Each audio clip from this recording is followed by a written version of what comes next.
오늘 이제 우리가 시편 66편을 보게 되는데요. 처음으로 이제 저자가 불명한 그런 시편입니다. 65편까지는 다윗의 시편으로 거의 우리가 확정을 하는데요. 66편은 표제도 우리가 알 수가 없고 다윗인지 또 히스기야 왕인지 여러 그런 이론이 있지만은 정확한 저자가 누군지는 우리가 알 수가 없습니다. 다만 우리가 시편의 말씀을 통하여 쭉 살펴보면 다윗의 지금까지의 시와 전체적으로 내용적으로 상당히 일맥상통한다. 사실상 우리는 어떤 저작성을 이야기할 때 문체라든지 역사적 배경을 많이 이야기하지만은 이러한 연관된 말씀은 그것보다는 오히려 내용, 가마 이런 것들이 무엇을 추구하고 있는지 그런 것을 좀 진지하게 살펴볼 필요가 있는 것입니다. 오늘 시편은 크게 두 부분으로 우리가 보여지는데요. 1절에서 12절까지는 주어가 우리로 이렇게 나타납니다.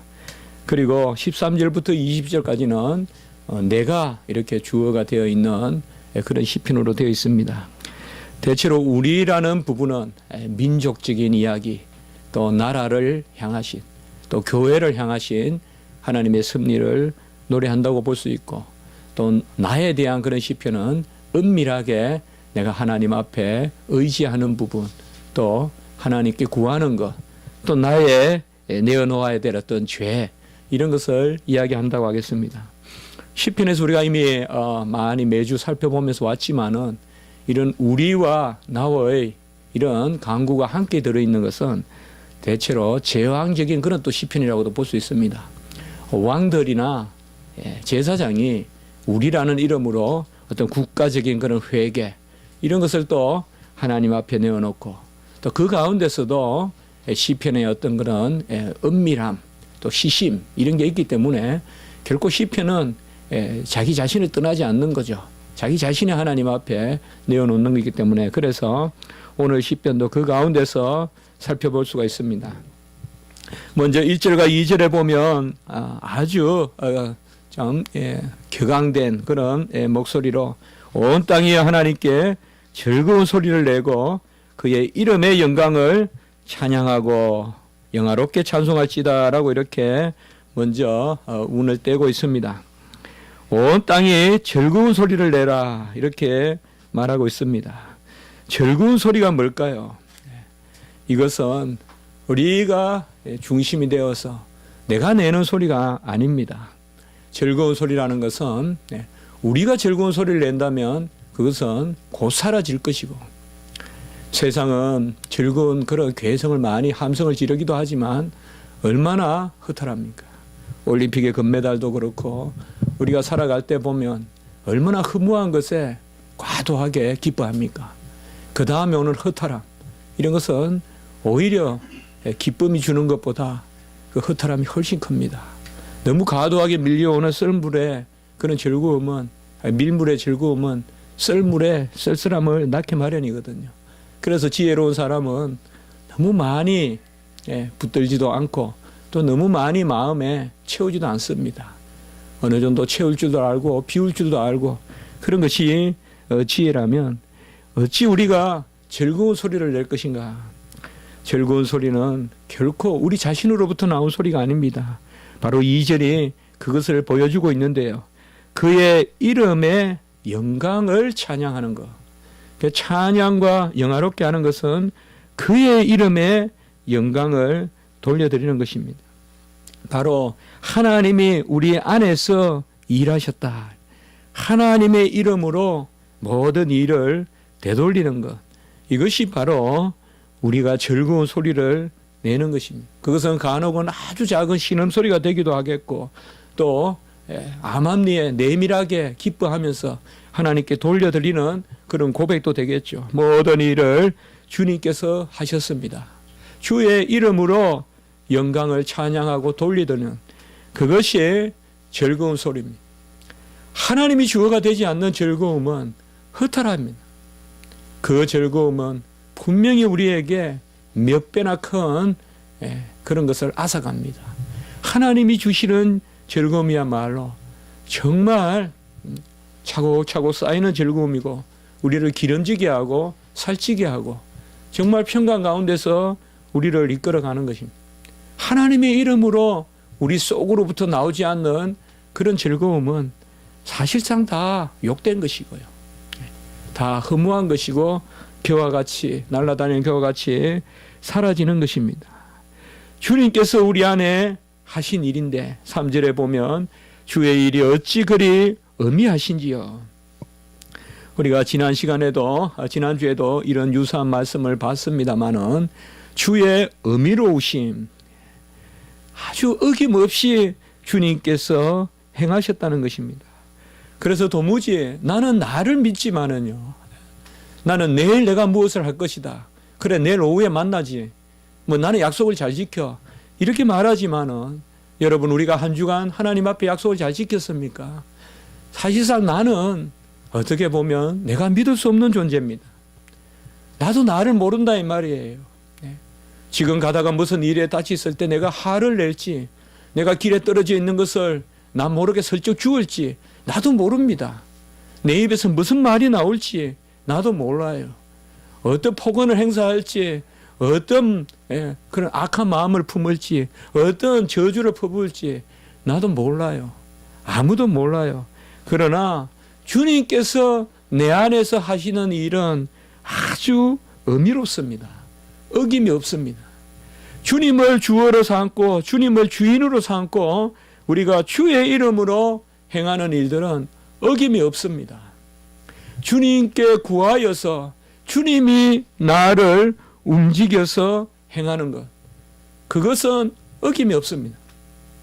주님께 구하고 주님께서 주인이 되시고 나는 따라가고 나는 얹혀가고 나는 그의 손에 붙들린 도구가 될 때는 아주 우리가 질서가 있습니다. 의미가 있어요. 저는 간혹 하나님 앞에 감사합니다. 설교를 왜 이렇게 못할까? 또 설교가 왜 이렇게 안 풀릴까? 그럴 때도 많지만은 하나님 앞에 주여 빠지지 않고 설교하게 하시니 감사합니다.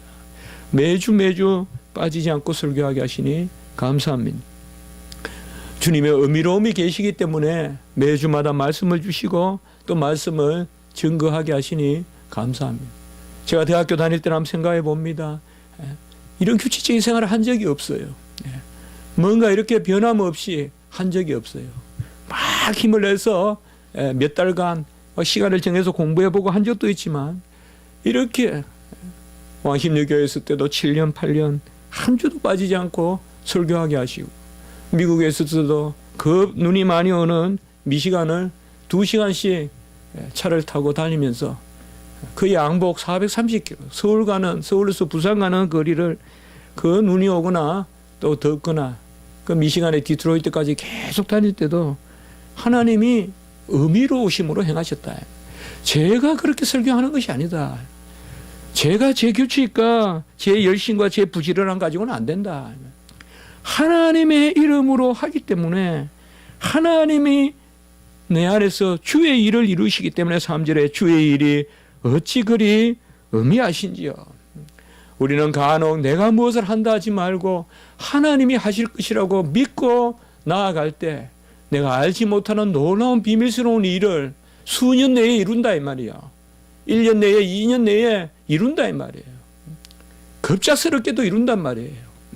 도무지 내가 할 수 없을 것 같은 글도 쓸 수가 있고 내가 할 수 없을 것 같은 그러한 일도 할 수가 있는 것입니다. 바로 1절과 4절에서 우리가 살펴볼 수 있는 것은 하나님이 내 안에서 행하심으로 내가 하나님을 찬양한다. 이것이 바로 즐거운 소리를 내는 것으로 이렇게 나타납니다. 우리는 두 가지를 분명히 우리가 기억해야 되겠습니다. 하나님과 우리 사이는 인격적인 관계입니다. 하나님이 행하시되 우리를 사용하시는 것입니다. 하나님이 행하시되 우리를 사용하십니다. 이것이 바로 인격적인 관계입니다. 하나님은 친히 행하시지만은 분명히 우리를 사용하십니다. 하나님이 동풍을 일어서 물길을 잡아놓지만은 물을 건너게 하십니다. 믿음이 없으면 홍해를 못 건넙니다. 언제 물이 내려올지 모릅니다. 홍해를 걷는 것도 하나님이 우리를 움직이시는 것입니다.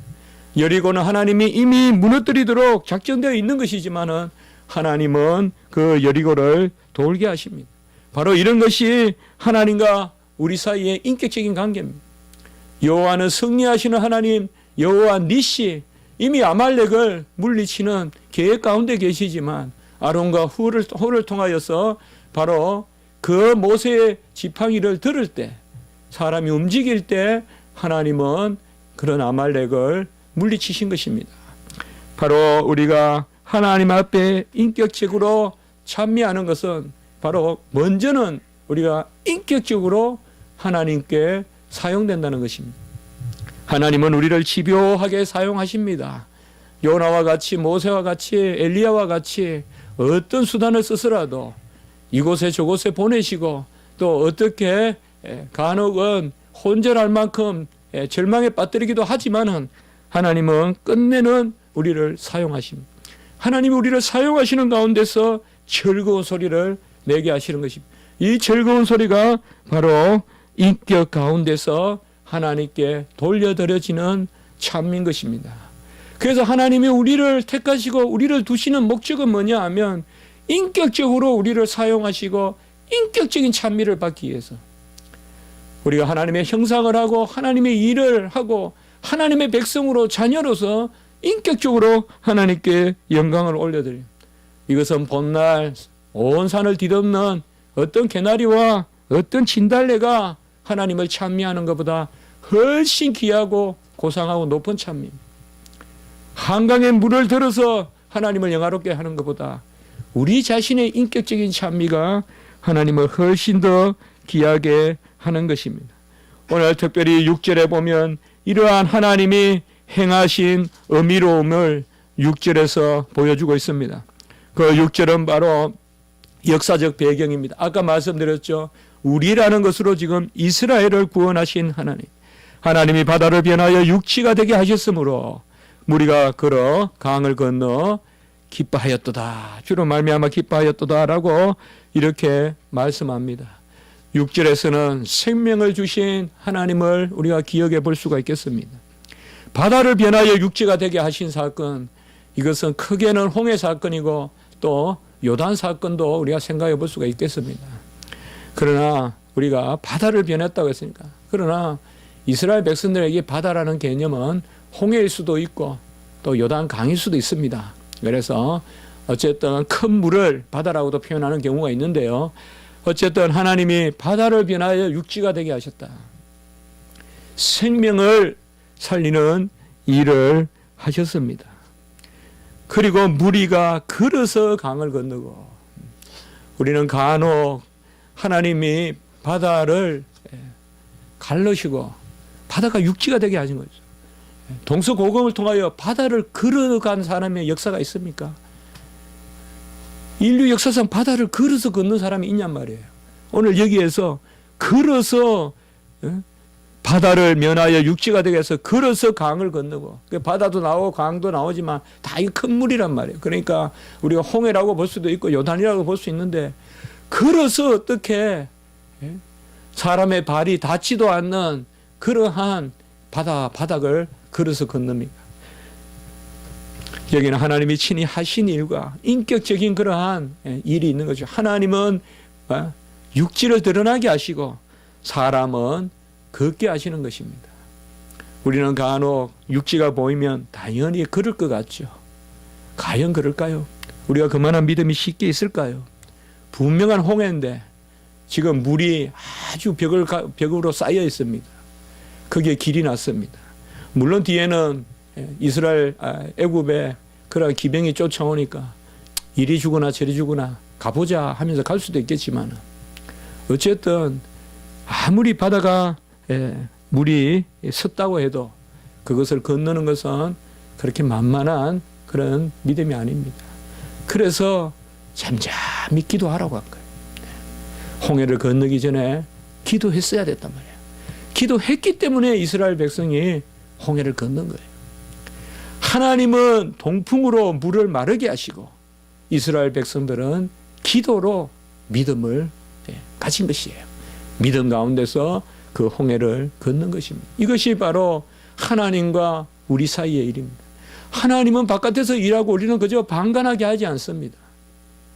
왜요? 하나님은 우리에게 선물을 주시기를 원하고 또 우리의 믿음을 들어서 영광받기 원하시기 때문에 하나님은 절대적으로 우리를 기계와 같이 나무와 돌과 같이 두지 아니하고 인격적으로 사용하십니다. 이것이 어떻게 보면 이 땅에서 우리의 삶입니다. 그래서 하나님은 그저 하나님, 전능하신 하나님, 은혜로우신 하나님, 사랑의 하나님, 자비의 하나님 그저 베푸시면 될 터인데 왜 우리를 기도시키시고 왜 우리의 믿음을 보시고 내 믿음이 구원하셨다고 믿음이 낫게 하셨다고 왜 믿음을 보시냐 이 말이죠. 이것은 하나님과 우리 사이의 인격적인 관계를 이야기합니다. 하나님은 일하시되 우리를 인격적 도구로 사용하셔서 일하시고 그로 말미암아 인격적인 찬미를 받기를 원하십니다. 이것이 하나님이 어떻게 보면 이 땅에 우리를 두신 목적입니다. 우리 땅에 우리를 두신 목적, 오늘도 생명을 주시고 한 주간도 생명을 주신 목적은 우리가 하나님과 더불어 일함으로 그를 인격적으로 찬미하게 하시려고 우리를 인격적인 존재로 이 땅에 두신 것입니다. 6절에 보면 우리를 그렇게 살리시고 7절은 여러 가지로 생각해 볼 수 있지만은 그의 능력으로 영원히 다스리시며 그의 눈으로 나라를 살피시니 그 역하는 자들은 교만하지 말지어다. 7절은 저는 개인적으로 율법을 주신 그런 사건으로 이 7절을 해석해 볼 수 있다고 생각합니다. 능력으로 다스리고 눈으로 살피시는 방식이 뭘까요? 하나님이 우리를 살피시는 방식이 뭘까요? 이제는 홍해를 건넌 생명을 구원해 주신 이스라엘 백성에게 거룩한 하나님의 말씀을 주신다는 것입니다. 그래서 하나님이 율법을 주심으로 말미암아 다스리시고 그 율법을 통하여서 살피신다. 눈으로 살피신다 이 말이에요. 제가 이 살피신다는 단어에서 율법을 생각한 것입니다. 살피신다는 것은 뭘까요? 명령하시면서 그렇게 되도록 이끄신다는 뜻입니다. 살피신다는 것은 이끄신다는 뜻이에요. 그래서 항상 하나님은 살피신다. 그저 감시자로 남아있지 않습니다. 우리가 몇 주 전에도 말씀을 봤죠. 하나님은 감시자로 남아있지 않아요. 절대 네가 잘하는지 못하는지 두고 보자 아닙니다. 엄밀히 행하면 엄밀히 갚으신다고 하는 그 말씀을 주일날 우리가 전한 적이 있죠. 엄밀히 갚으신다는 것은, 엄밀히 보신다는 것은 바로 감찰하고 감시한다는 것이 아니죠. 엄밀히 우리가 할 수 있게끔 돕는다는 뜻이죠. 하나님의 말씀을 주시고 그것을 할 수 있게끔 엄밀히 돌보신다는 거죠. 그게 바로 엄밀히 우리를 지키시는 하나님의 어떠하심이죠. 그렇기 때문에 그의 능력으로 다스리시는데, 그의 능력으로 살피시는데, 그것은 그의 말씀을 우리에게 주시고 그렇게 살피신다는 것입니다. 하나님은 바로 6절에서 보았듯이 생명을 주시고 7절에서 보았듯이 우리에게 생활을 거룩하게 하시는 바로 전적인 그러한 구원의 역사를 이루시는 것입니다. 그러므로 우리는 하나님을 찬미하고 모든 것으로 하나님께 영광을 올려야 되는 것입니다. 우리가 살아갈 때 여러 가지 일이 있습니다. 그것은 많은 경우 다른 사람이 어때서 환경이 어때서도 되지만은 무엇보다 중요한 것은 우리가 아직까지 부족하기 때문에 그렇습니다. 우리가 부족하지 않다면, 우리가 완전한 빛이라면 과연 어떤 어려움이 있을까요? 없을 것입니다. 그러나 우리가 부족하기 때문에 어려움이 있습니다. 사실상 어쨌든 결론적으로는 우리의 연약함에 모든 이유가 있고 우리의 허물 때문에 그러한 어려움이 있는 것입니다. 우리가 이 땅에서 완전하지 못하기 때문에 우리에게는 연단이 필요합니다. 그래서 하나님은 우리에게 간혹은 함께 우리에게 일을 하기를 원하시되 간혹은 우리를 고통 가운데 주십니다. 10절에 보면, 오늘 말씀에 보면 주께서 우리를 시험하시되 단련하시기를 은을 단련한 것인가 같이 하셨다라고 이렇게 말씀하고 있습니다. 분명히 시험이 있습니다. 왜냐하면 우리가 연약하기 때문에 그렇습니다. 우리가 이제 죽어 영화롭게 되고 부활하고 새하늘과 새 땅에 가면 더 이상 시험이 없습니다. 그곳에는 하나님을 향한 찬미만 있고 빛과 빛이 서로 교통하는 그런 온전한 영화로움만 있지 시험은 없을 것입니다. 그러나 가만히 생각해 보세요. 항상 우리가 왜 회개합니까? 그것은 나의 연약함, 나의 부족함으로 말미암아 모든 그런 부정적인 일들, 어려운 일들이 일어난다는 것입니다. 하나님은 우리를 이 땅에 아직 연약하게 두셨기 때문에 우리를 보호하시는 방법으로, 우리의 찌꺼기를 걷어내시는 방법으로 바로 언을 단련합니다. 어릴 때 보면 요새야 여러분들은 뭐 전혀 실감이 안 나겠지만 우리 남삼수 목사님께서는 좀 알지 모르겠습니다. 시골에 가면 뭐 솥떼우서 하면서 다녔어요. 요새 그런 거 모르죠. 솥을 떼우라고 그래요. 그러니까 옛날에는 솥에 많이 이렇게 구멍이 나고, 그렇다고 해서 요새는 뭐 구멍 날 때까지 쓰는 솥이 어디 있어요. 구멍 나기 전에 다 바꾸고. 그런데 옛날에는 그것을 또 땜빵하고 또 땜빵해서 양은솥도 또 그렇게 하고 하는데, 시장에 가면 이제 솥을 이렇게 떼우라고 그래요. 그러면 거기에 솥을 떼우는데 보면 이렇게 막 풀무같이 이렇게 쇠를 녹여가지고 또 쇠를 부어가지고 어릴 때 많이 봤어요. 이런 마치 가죽가 같은 거 거기에 이제 쇠물을 담아가지고 이렇게 하는데, 그 쇠물을 이제 계속 할 때 보면요, 계속 이렇게 쇠물이 녹으면 진짜 양은 이런 건데 뭘 녹였는지 은 같아요. 그러면 금방 막 쇠 같은 거 막 집어넣어요. 계속. 그럼 금방금방 녹아요. 엿가락 녹듯이. 하도 고열이니까. 그런데 보면 그 위에 계속 찌꺼기가 생겨요. 어디 쇠가 저런 찌꺼기가 있을까? 그래서 저는 그때는 그런 생각했어요. 어릴 때는. 그냥 다 지나다니다 먼지가 거기 위에 묻으니까, 우리가 뭐 팥죽 끓일 때 보면 위에 뿌옇게 있어 먼지는 앉으면 또 먼지 이렇게 해내잖아요. 그래 생각했어요. 그게 아니라 쇠 자체에 그런 불순물이 있다는 거죠. 그래서 쇠 자체에 불순물이 있기 때문에 그것이 어떤 데는 팍팍팍 튀어요. 튀면서 그냥 불을 못 견디고 그냥 다 이렇게 타서 없어지기도 하고, 새카맣게 그게 이제 가물지게 이렇게 남아요. 그러면 계속 그걸 걷어내요. 걷어내고 이제 마지막에 쇠를 거기 탁 이렇게 부어가지고 탁 이렇게 붙이면 솥이 이제 탁 이제 떼어지는 것을 그렇게 볼 수가 있습니다. 왜 오늘 여기 말씀에 10절에 우리를 은과 같이 단련하시듯이 하시느냐?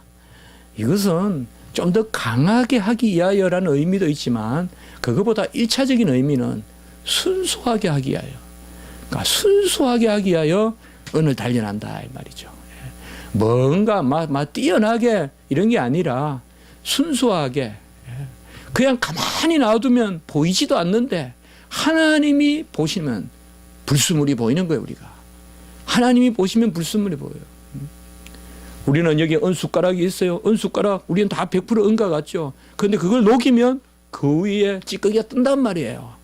아무리 좋은 은수저라도 은수저를 녹이면 그 위에 찌꺼기가 뜬다고요. 하나님은 그걸 걷어내시고 우리를 아주 금 중의 금, 정금과 같이, 은 중의 은, 순은과 같이 하나님께서 우리를 만들어내시려고 우리를 단련하신다라고 이렇게 말씀하고 있습니다.